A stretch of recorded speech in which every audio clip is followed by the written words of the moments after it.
في 4 من يوليو عام 2010. كان ذلك اليوم مميزا جدا، إذ كانت مدرسة سكاي لاين الواقعة في ولاية أوريغون في مدينة بورتلاند تستضيف معرض العلوم. وكان من بين التلاميذ طالب يدعى كايرون هيرمان. كان ذلك اليوم مميزا لأنه يقام فيه معرض للعلوم، وهو اليوم الذي يحضره أولياء الأمور أيضا لمشاهدة أعمال بقية التلاميذ. وصل كايرون إلى المدرسة ووضع مشروعه في مكانه، ثم انطلق يتجول حول مشاريع زملائه، وبعدها مضى اليوم بشكل طبيعي. وبدأ التلاميذ دروسهم حتى وصلنا إلى الساعة 3:30، وهو الوقت المحدد لعودة كايرون إلى البيت. خرج أهله لاستقباله، غير أن كايرون لم يعد. اتصلوا بالمدرسة، ومن هنا تبدأ واحدة من أشهر قضايا الاختفاء، إذ أفادت المدرسة أن كايرون غائب ولم يحضر أي حصة دراسية. كيف يكون غائبا وهو في الصباح كان في المدرسة وعرض مشروعه وتجول في أرجائها كلها؟ فأين ذهب؟ وحين تواصلوا مع سائق الحافلة المدرسية للتحقق مما إذا كان قد رآه أو أوصله إلى مكان ما أو نزل مع أحد أصدقائه دون أن ينتبه أحد، تبين أن الطفل لم يركب الحافلة أصلا، لأن السائق أفاد بغيابه وفقا لما وصل. وهذا ليس كشفا للأحداث يا جماعة، لأنه ليس مسلسل، والطفل لا يزال مجهول المصير حتى الآن. لكن في منتصف القضية ثمة مجموعة من الأدلة والأحداث التي قد تجعلك تخمن ما الذي جرى لهذا الطفل. وسيبقى السؤال الواحد: لماذا اختفى كايرون هيرمان؟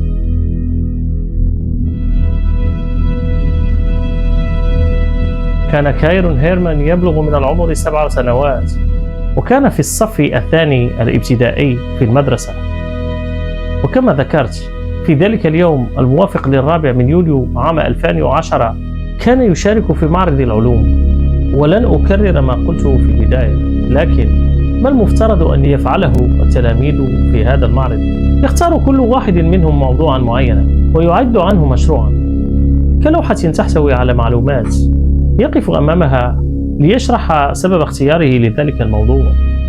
مضى ذلك اليوم بشكل جيد جدا، والشخص الذي أوصل كايرون إلى المدرسة رآه وهو متجه نحو الفصل، ثم عاد إلى البيت. وكما قلت في المقدمة، كان من المفترض أن يعود الطفل الساعة 3:30، فاتصلوا بالمدرسة وأبلغوهم بغيابه. كيف يكون غائبا؟ كان ذلك اليوم يوم فوضى نسبيا، إذ كان المفترض وجود أمن على الباب، لكن في ذلك اليوم، ولأن أولياء الأمور كانوا يدخلون ويخرجون ويحملون أغراضهم أو ما شابه، كان هناك قدر من الفوضى. فلم يكن الأمن في المستوى 100% كسائر الأيام. ومن المؤكد أن أحدا من الأولياء الأمور لا يمكنه أخذ طفل ومغادرة به دون إبلاغ المدرسة. في تلك اللحظة ذاتها اتصل الأهل فورا برقم 911، ولكم أن تتخيلوا يا جماعة كيف كبرت هذه القضية وانتشرت في المجتمع بأسره، حتى باتت المدينة كلها تعلم بها. Came to school this morning. He's 7 years old with his stepmom for the science fair. He was wearing this outfit. The sheriff's department launched a massive search within an hour of learning that Kyron was missing. The FBI is also on scene. Mic check 1 2 3 4 5. Kyron, we're gonna bring you home, buddy. Nothing is more important to your family, to your friends, to us. So. وتدخل مكتب التحقيقات الفيدرالي FBI، وكانت الشرطة سريعة جدا في التحرك. ودخل المحققون في هذه القضية، قضية كايرون. هي واحدة من أشهر قضايا اختفاء الأطفال. اختفاء الطفل كان غريبا لأنه اختفى من داخل المدرسة، لكن الغرابة الحقيقية ستأتي فيما ستسمعونه لاحقا. انطلق المجتمع كله يبحث عن كايرون، ولكم أن تتخيلوا أنه لم يبقى مكان إلا وبحثوا فيه، ابتداء من المدرسة بطبيعة الحال، لأنها تعد مسرح الجريمة، كونها المكان الأخير الذي شوهد فيه الطفل، ومن حولها أيضا. وبالحديث عن محيط المدرسة، فإن موقعها صراحة ليس مثاليا، وأعلم أنكم ستقولون واو خضراء وجميلة، وهذا صحيح، لكنه ليس المكان المناسب لمدرسة أطفال ابتدائيين. ربما يكون مناسبا لجامعة فيها طلاب كبار، لكن لمدرسة أطفال في مثل هذا الموقع فهذا أمر آخر. على أي حال لم تسجل المدرسة أي حالات اختفاء أو مشاكل مشابهة من قبل، وكانت الأمور كلها تحت السيطرة. لكن في قضية كايرون كانت هناك علامات استفهام كبيرة، فقد شاهده آخر مرة الشخص الذي أوصله إلى المدرسة، بل إن أحد أصدقائه رآه أيضا. والغريب أن الشخص الأول والشخص الثاني شاهداه في المكان ذاته. سندخل الآن في التفاصيل، لكن أريدكم أن تعرفوا شيئا في البداية، لأن هذا الموضوع صار موضوعا كبيرا جدا، والناس كلها أصبحت خائفة على الولد، لأنه ليس من المنطقي ما صار له. وهذه القضية كانت سنة 2010، والمجتمع كله في ذلك الوقت كان يبحث عن كايرو، رفقة الشرطة وفرق البحث. أما الذين لم يستطيعون المشاركة الميدانية فقد أسهموا بدعم من كانوا، فأصحاب المتاجر والمطاعم وغيرها صاروا يوزعون الوجبات والمستلزمات مجانا على المتطوعين في عملية البحث. أريد أن تتخيلوا مدى حرص المجتمع على البحث عن كايرون. أما أهله فكانوا في حالة خاصة به، منهارين تماما، وكلما مضى يوم كلما كبر الأمر أكثر. السؤال الذي طرح: لماذا يمكن أن يختفي كايرون من المدرسة؟ وجد في فصله جاكيته وحقيبته اللذان كانا لا يزالان في مكانهما كما هما، مما يعني أن الطفل لم يدخل الفصل أصلا، وهذا ما أكده جميع المعلمين، إذ لم يره أي منهم في الحصص الدراسية السابقة. وصراحة لدي تساؤل هنا، حين ترى أغراض طفل موجودة لكن الطفل غائب، أما كان ينبغي لأحد أن يسأل المشرف مثلا لماذا أغراض هذا الطفل هنا وهو غير موجود؟ ربما لم يخطر على بالهم ذلك، أن طفلا سيختفي الآن.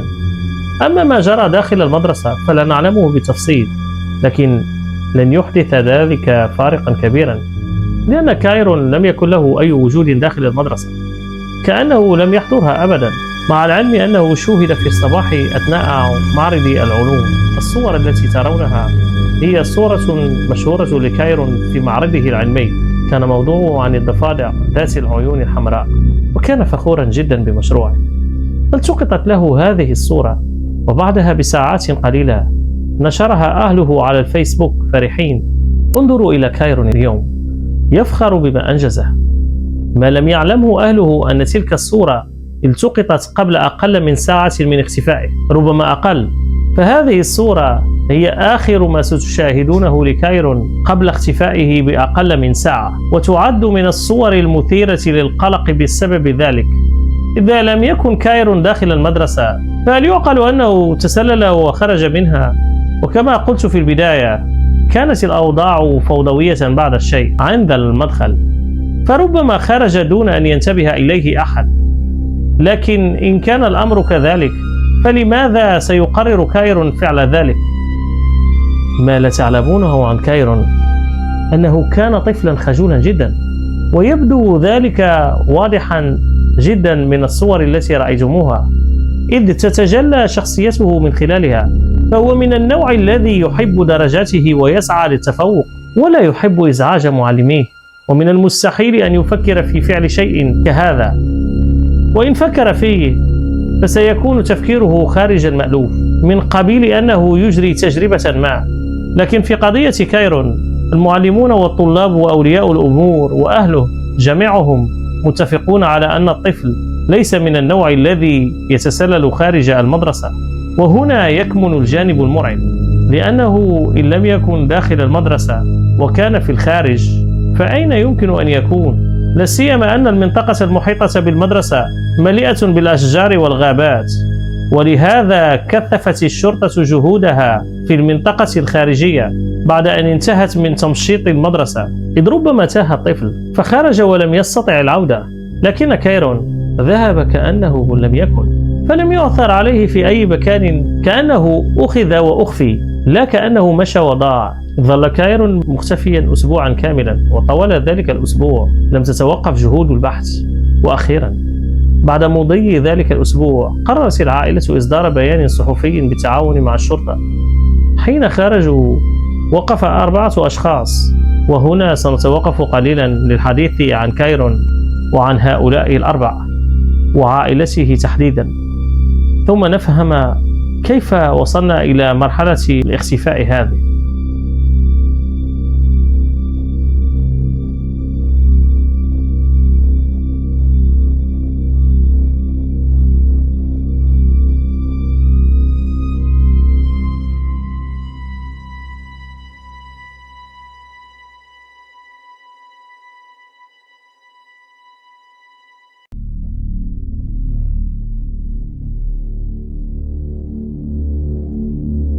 الأشخاص ال4 الذين ترونهم هم والدا كايرون الحقيقيان، الأب كين والأم ديزيري، وسأسميهما الأب والأم لتعرفوهما.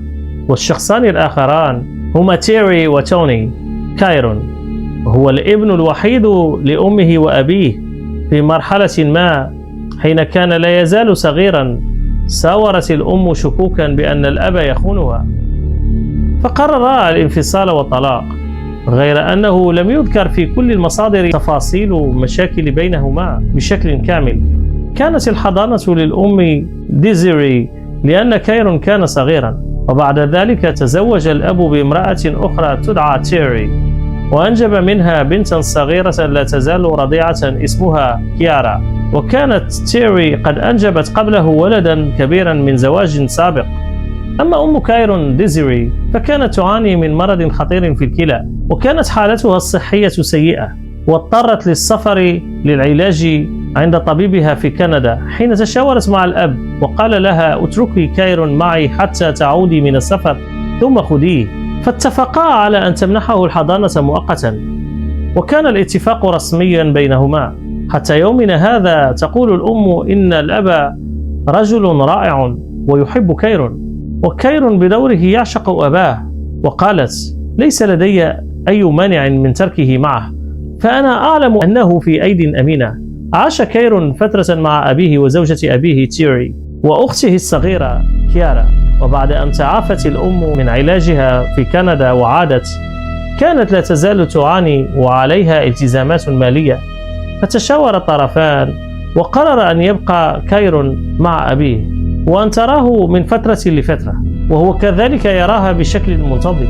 وفي الوقت الراهن تزوجت الأم من رجل يدعى توني، وهو محقق في المدينة التي تقطن فيها، فأصبح لدينا أب وأم منفصلان، كل منهما متزوج ويعيش حياته في مدينة مختلفة داخل الولاية ذاتها، والمسافة بين المدينتين لا تتجاوز 5 ساعات. سارت حضانة كايرون مع الأب، لكنه كان يتردد بين أهله وأمه، وكان سعيدا مع الطرفين. وكانت تيري وتوني أيضا سعيدين به جدا، فكايرون كان يتمنى أن يصبح محققا مثل زوج أمه، وكانت تيري هي المسؤولة عنه في معظم الأوقات حين يكون الأب مشغولا، إذ كانت توصله إلى المدرسة وتذاكر معه، فكانت جزءا كبيرا من حياته. العائلتان كانتا تحبان كايرون حبا كبيرا، ولا شك أنهما لا تزالان تحبانه، ولهذا كان هؤلاء ال4 هم من وقفوا خلف المنصة في ذلك البيان الصحفي. الآن بعد أن تعرفتم على هؤلاء ال4 وعلمتم بالوضع الاجتماعي لكايرون ومن كان يعيش معه، سننتقل للحديث عن كيفية سير ذلك اليوم. ولمعرفة ذلك لابد أن نسأل الشخص الذي أوصله إلى المدرسة، وهي تيري زوجة أبيه. لقد خرجت تيري مرات عدة وتحدثت في أماكن كثيرة، أشهرها برنامج الدكتور فيل. قالت تيري إن ذلك اليوم كان عاديا جدا كأي يوم آخر، وكان الطفل متحمسا جدا فاستيقظ مبكرا بسبب معرض العلوم. أوصلته مبكرا إلى المدرسة ووضع المشروع في مكانه ورتب المكان، ثم جالا على بقية المعروضات وعرض عليهم مشروعه، وقالت إنها غادرت المدرسة الساعة 7:45. فسئلت أين رأيت كايرون آخر مرة حين غادرت؟ فأجابت بأنها كانت واقفة عند الباب الجانبي للمدرسة وهي على وشك المغادرة، ورأت كايرون متجها نحو فصله وكان قريبا من باب الفصل.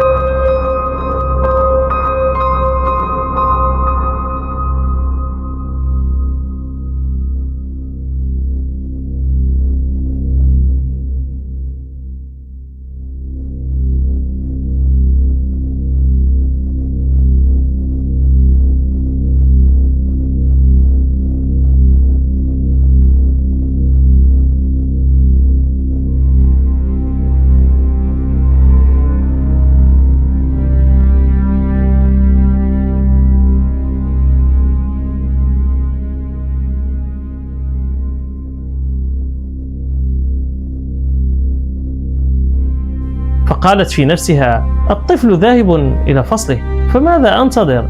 ومضت، وبعد عودتها إلى البيت نشرت الصورة التي التقطتها لكايرون على الفيسبوك دون أن تعلم أن تلك ستكون آخر صورة ستراها لطفل، وذلك آخر يوم ستراه فيه.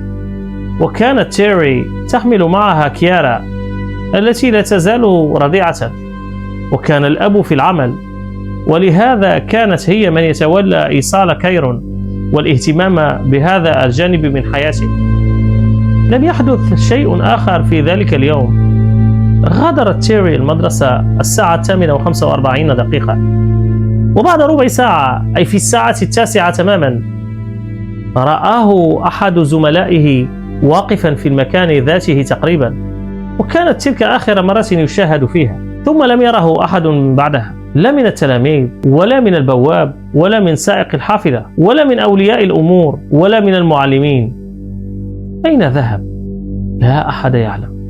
والسؤال هنا: حين غادرت وهو كان متجها نحو فصله، لماذا لم يدخل الفصل ويفعل شيئا آخر؟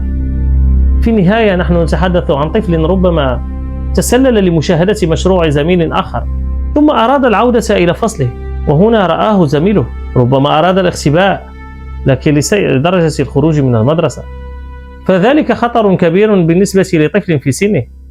وأعلم أن كثيرين منكم سيلقون اللوم على المدرسة لضعف الأمن في ذلك اليوم، لكننا نتحدث عن مدرسة كانت تسير على النظام ذاته لسنوات دون أي مشاكل. صحيح أنه كان ينبغي عليهم معرفة من دخل ومن لم يدخل، ومن جاء مع أهله ومن لم يأتي، وكان ينبغي منذ الحصة الأولى التي غاب فيها كايرون إبلاغ أهله فورا.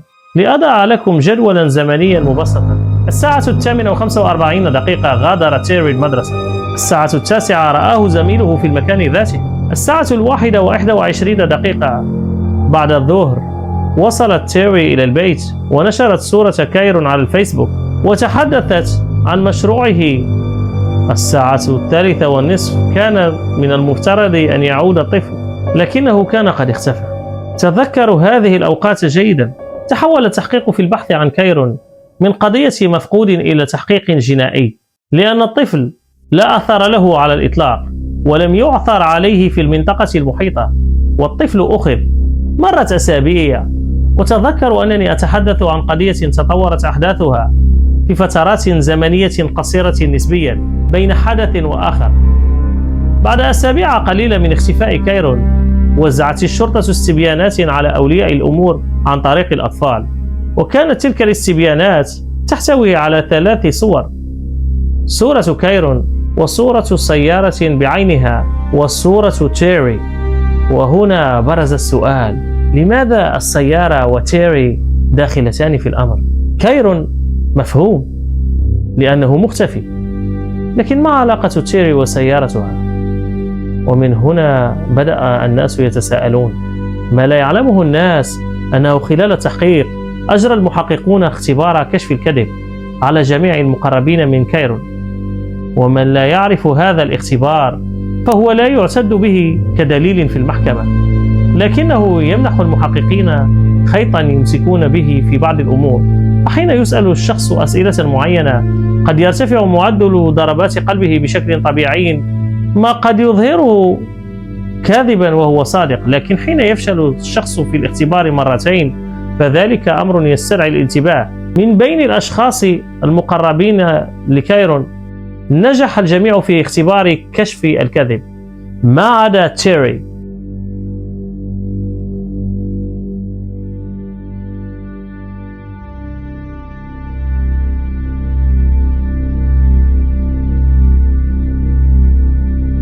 وحين أجرته فشلت فيه، ثم أجري لها اختبار ثاني فشلت فيه أيضا، وحين أرادوا إجراء اختبار ثالث قالت إنهم يشككون فيها باستمرار، مع أنه كانت آخر من رأت الطفل بعدما أوصلته إلى المدرسة. سألها المحققون عما جرى في ذلك اليوم، فأجابت بالقصة ذاتها التي سبقت أن روتها لهم، لكن سؤالهم الرئيسي كان: أين ذهبت بعد مغادرة المدرسة؟ تذكرون أنها غادرت الساعة 8:45، أما الطفل فقد تمت مشاهدته في الساعة 9، ثم لم تنشر صورته على الفيسبوك إلا الساعة 1:21 بعد الظهر. فأين كانت طوال تلك المدة؟ أجابت بأنها ذهبت أولا إلى أحد المتاجر بحثا عن شيء لم تجد، فانتقلت إلى فرع آخر من المتجر ذاته، وكان هناك شهود وكاميرات مراقبة تؤكد وجودها في ذلك المكان. ثم قالت إنها أخذت تتجول بالسيارة لأن كيارا رضيعة كانت تعاني من مشكلة في الأذن ولا تنام إلا على وقع اهتزاز سيارة، فظلت تدور دون هدف محدد حتى نامت الطفلة، وبعد ذلك توجهت إلى النادي الرياضي، وهذا ليس أمرا غريبا عليها إذ كانت مولعة بالرياضة قبل زواجها وكانت تمارس كمال الأجسام. فأودعت كيارا في حضانة النادي، ثم عادت إلى البيت، وفور وصولها رتبت أمورها ونشرت الصورة، غير أن أحد المصادر أفاد أنها حين ذهبت إلى النادي لم تذهب للتمرين بل لتتحدث مع بعض الأشخاص هناك. فطرح السؤال: هل كان ذلك الحديث مهما لدرجة أن تضع الرضيعة في الحضانة بدلا من إبقائها معها؟ لم توجه إليها أي اتهامات رسمية، وهي شخص محوري في القضية من حيث الاشتباه فحسب، لأن المحققين أرادوا معرفة كيف صار يومها، وحين وجدوا شهودا يؤكدون كل ما قالت لم يعد لديهم ما يؤاخذونها عليه. لكن أكثر شخص كان يشكك في تيري ولا تروق له تصرفاتها، كما هو الحال في القصة الكلاسيكية، كانت أم كايرون. وأريدكم أن تضعوا الآن في اعتباركم أن هذه هي الأم وتلك هي زوجة الأب، وربما كانت تيري هي التي كان الأب يخونها معها في السابق، وهذا هو الكلام الكلاسيكي المعتاد. ضعوا شكوك الأم في تيري جانبا قليلا. في يوم اختفاء كايرون، وقبل أن يختفي أو قبل أن يصل خبر اختفائه، كانت تيري ترسل رسائل بريد إلكتروني إلى الأم تخبرها بأن اليوم كان فيه معرض العلوم، وترسل لها هذه الصورة وتحكي لها عن مشروعه. لا أعلم إن كانت معتادة على هذا الأمر أم لا، لكن في كل الأحوال لا يمكن للأم أن تعترض عليها كثيرا، بل ربما كانت تقدر لها ذلك لأنه يتعلق بابنها. وحين علمت الأم باختفاء كايرون، لا أعلم من أخبرها، لكنها اتصلت بتيري وقالت لها: أنا قادمة. فردت تيري: نعم تعالي. فقالت: سأكون هناك بالطبع. وفعلا قطعوا 5 ساعات ووصلوا إلى البيت. تقول أم كايرون إن الأب كان يبكي بكاء شديدا، وكان البيت كله في حالة توتر شديد، وكانت تيري تحاول تهدئته وطلبت منهم أن يتماسكوا ليتمكنوا من التفكير.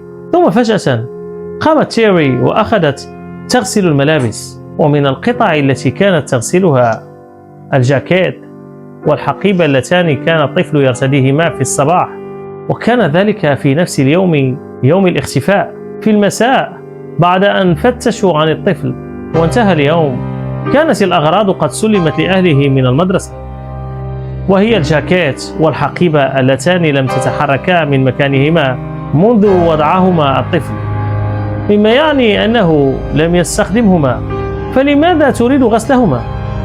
غريب، لم أجد أي حديث في المصادر عن تلك الأغراض. هل هذه الأغراض فحصت للتحقق مما قد تحتويه؟ مع أن الأشياء كانت في الفصل والطفل قد اختفى وحده. وحين نشروا صور الطفل لغرض البحث عنه، نشروا مواصفاته بالتفصيل بما في ذلك ملابسه ونوع حذائه، وجلبوا حذاء مماثلا في الصورة عسى أن يتعرف عليه من رآه من الخلف دون أن يرى وجهه. أما موضوع غسيل الملابس في ذلك الوقت فكان أمرا غريبا. وتذكرون ما قلت عن الشرطة التي نشرت صور كايرون وتيري، فهم رسميا لم يشتبهوا بها لأنه لا يوجد دليل كاف، فضلا على أنها لم تكن آخر من رأى كايرون، إذ رآه صديقه بعدها بربع ساعة. لكن المحققين أرادوا التحقق من جميع الاتجاهات، وأرادوا معرفة ما إذا كان أحد من أولياء الأمور قد شاهد سيارتها في أي مكان للتحقق من مسارها. وسيارتها بيضاء، والسيارات البيضاء كثيرة في الشارع، فلن ينتبه أحد إليها بالضرورة.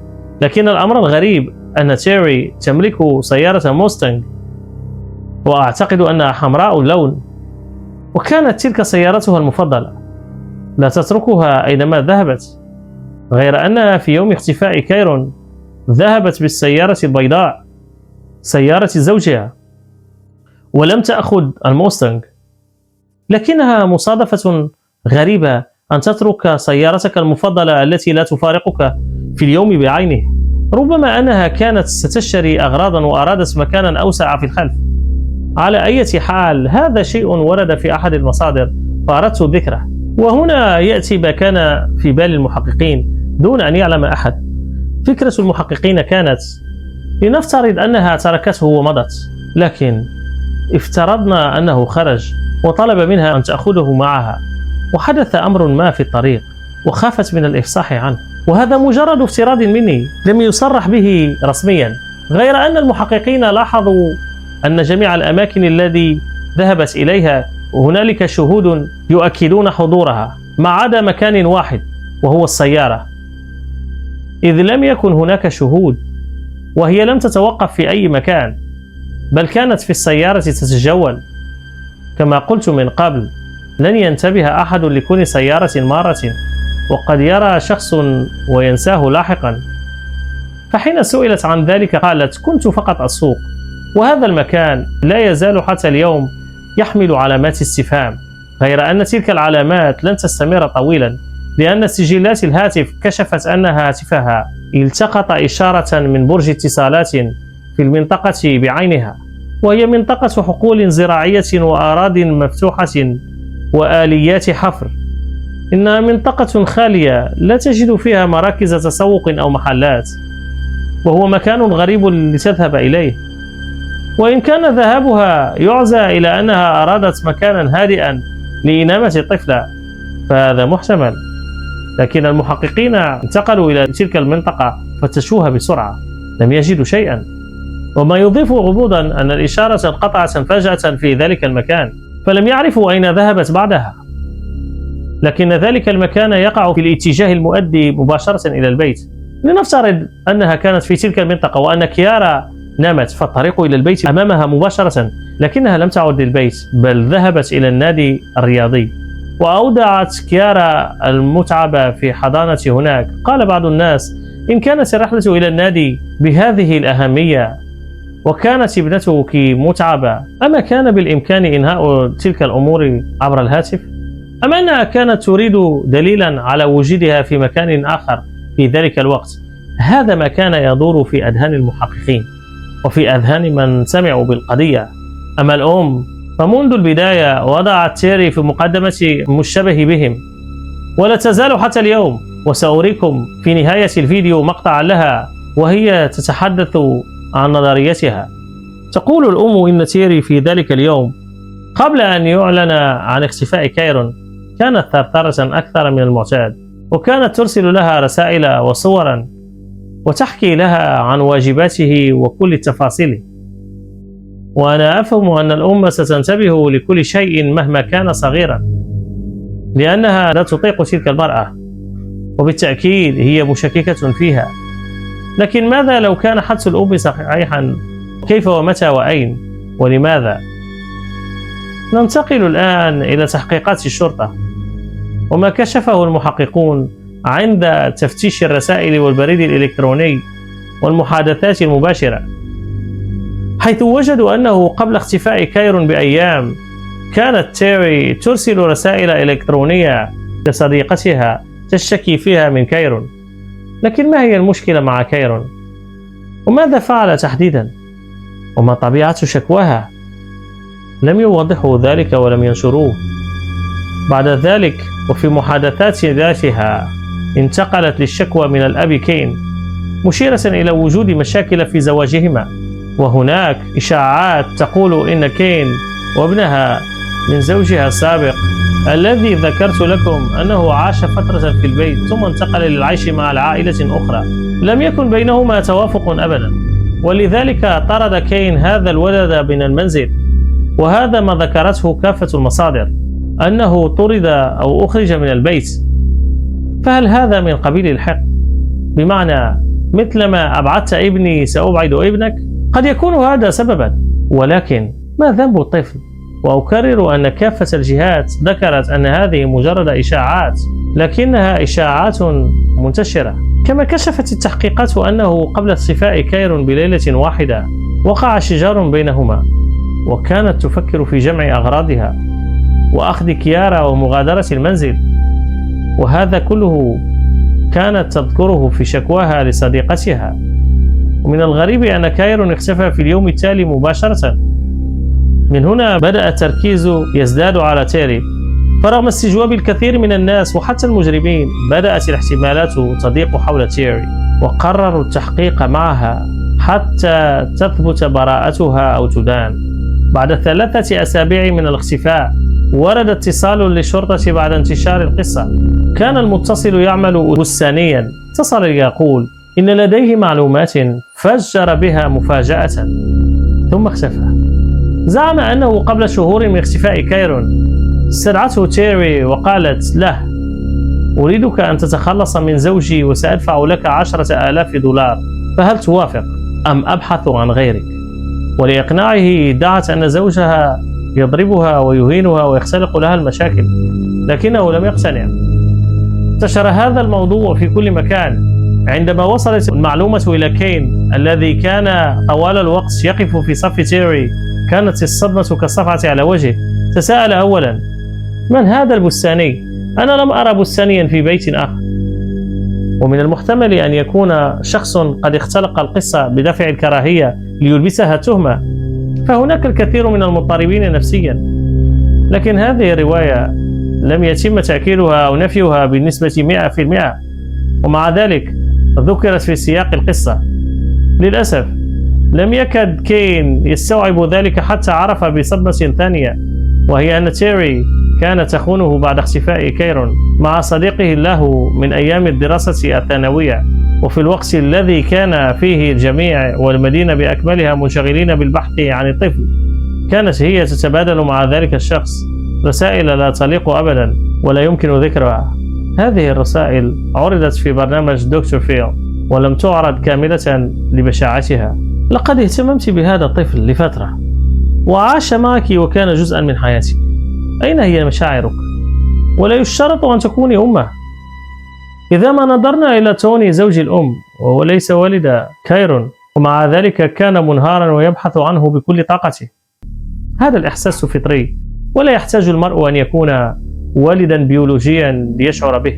عندما رأى كين كل هذه الحقائق أدرك أن بقاءه مع هذه المرأة في بيت واحد ليس بالأمر الصعب، فأخذ ابنته كيارا وأغراضه وغادر المنزل ورفع دعوى طلاق. ومن هنا انفجرت الأوضاع وأصبحت كل العيون مسلطة على تيري. لقد بات واضحا أن خلفها سرا ما، لكنها لم تتحدث، وزاد طلاقها من الضجة المحيطة بها. تصاعدت الضغوط على تيري لدرجة أن الأم ظهرت علنا وقالت: أطلب منك أمام الجميع أن تخرجي وتقولي ما لديك من معلومات لتساعدي في عودة كايرون. الآن أصبح الثلاثة، الأب والأم وزوج الأم، يعملون معا في البحث ضد تيري. يقول الأب: لم أكن أشك فيها أبدا، لقد صدمت مما سمعته. ولاحقا صرحت الأم بمعلومات لا أعرف إن كان قد تم الأخذ بها رسميا في التحقيق أم أنها بقيت طي الكتمان.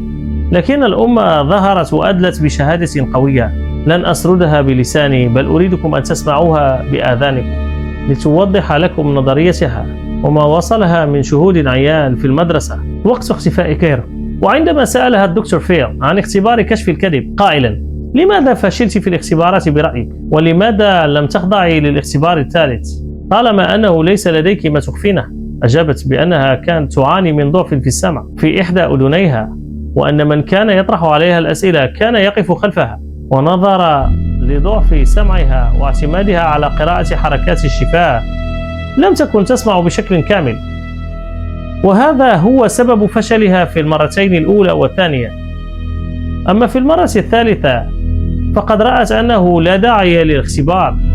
هذا ما قالته بلسانها، مشيرة إلى أن الاختبار استغرق أكثر من ساعة ولم يكن مجرد 10 دقائق. هناك معلومة مهمة في مصدر واحد فقط. فبعد أن ترك كين المنزل لتيري وغادر ورفع عليها دعوى طلاق، جاءت إحدى صديقات تيري لتعيش معها لمدة 11 يوما، ولسبب ما بدأت الشرطة تسأل عن هذه الصديقة حتى أصبحت جزءا من التحقيقات، رغم أنني لم أرى لها أي صورة منتشرة على الإنترنت، لكن أسئلة الشرطة عنها كانت كثيرة. كان اسم هذه الصديقة ديري، وفي يوم اختفاء كايرون تزامن الوقت الذي غابت فيه تيري مع الأنظار مع غياب ديري أيضا، رغم أنه لم تكن بينهما اتصالات كثيرة. ديري كانت تعمل بستانية، وفي يوم اختفاء كايرون وتحديدا بين الساعة 11 صباحا و1 ظهرا اختفت ديري تماما من مقر عملها. في ذلك الوقت كانت هناك استراحة اعتاد فيها صاحب العمل أن يحضر لهم الطعام ليتناولوه جميعا. حاول جميع الزملاء اتصال بديدي لكنها لم ترد على أحد، ولم يعرف أحد أين كانت.